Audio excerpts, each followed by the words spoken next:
আগামী অর্থ বছরে শিক্ষায় বরাদ্দ বাড়ছে, ফলে অবকাঠামোগত উন্নয়ন সহ শিক্ষকদের দক্ষ করে তোলার সম্ভব হবে বলে জানিয়েছেন শিক্ষামন্ত্রী নুরুল ইসলাম নাহিদ। এদিকে মাদ্রাসা শিক্ষাকে আধুনিক করার পাশাপাশি প্রত্যন্ত অঞ্চলে শিক্ষার মান বাড়াতে প্রয়োজনীয় পদক্ষেপ নেওয়ার আহ্বান জানিয়েছেন শিক্ষাবিদরা। রবিবার শিক্ষা খাতের বাজেট নিয়ে এক আলোচনায় এসব প্রসঙ্গ উঠে আসে। শারমিন নীরার রিপোর্ট। আর কদিন পরে নতুন অর্থ বছরের বাজেট ঘোষণা করবেন অর্থমন্ত্রী।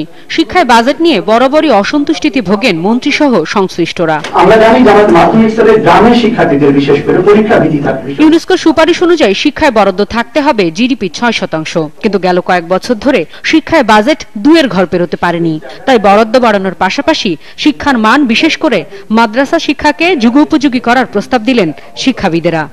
মাদ্রাসার ছেলে মেয়েকে 2-1 ঘন্টা মিনিমাম সপ্তাহে 2 দিন কি 3 দিন টেকনিক্যাল ট্রেনিং, মোটর মেকানিক,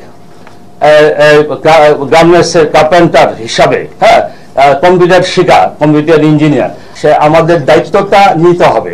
এইসব ব্যাপারে চিন্তা ভাবনা করতে হবে। এই ঢাকা শহরের প্রত্যেকটা দেয়ালের যে কোচিং সেন্টার, অমুক স্যারের কোচিং সেন্টার, এটা আমার দেখলে কেন জানি মেজাজ খারাপ হয়ে যায়। আর ওই শিক্ষকই শ্রেণী কক্ষে পাঠদান না করে কেন তার কোচিং সেন্টারে ছেলে মেয়েদেরকে পড়াবে, সেটা আমার মনে বিরাট প্রশ্ন। কেবল বাজেট নির্ভর না হয়ে শিক্ষার সামগ্রিক উন্নয়নে বেসরকারি উদ্যোগমুখী হবার কথা বলছেন কেউ কেউ। আমাদের বাজেটটাকে একটা টুল হিসাবে নিয়ে এবং সেই সাথে অন্যান্য যে ভূমিকা আমাদের রয়েছে, দায়িত্ব রয়েছে, সেই দায়িত্বগুলোকে পারস্পরিকভাবে সাজিয়ে আমরা আজকে যে সামাজিকভাবে পরিবর্তন হচ্ছে সেটাকে এগিয়ে নিয়ে যাব। শিক্ষামন্ত্রী শোনালেন আশার কথা, জানালেন শিক্ষার্থী বাড়ার পাশাপাশি এবার বাজেটের শিক্ষা খাতের বরাদ্দ বাড়বে। এইবার বাজেটে আমরা আরেকটু বেশি সহানুভূতি পাবো মাননীয় অর্থমন্ত্রী। আর মানসম্মত শিক্ষার নিশ্চয়তা কেবলমাত্র মানসম্মত শিক্ষকই দিতে পারেন, সে ছাড়া আর কোনো বিকল্প পথ নেই।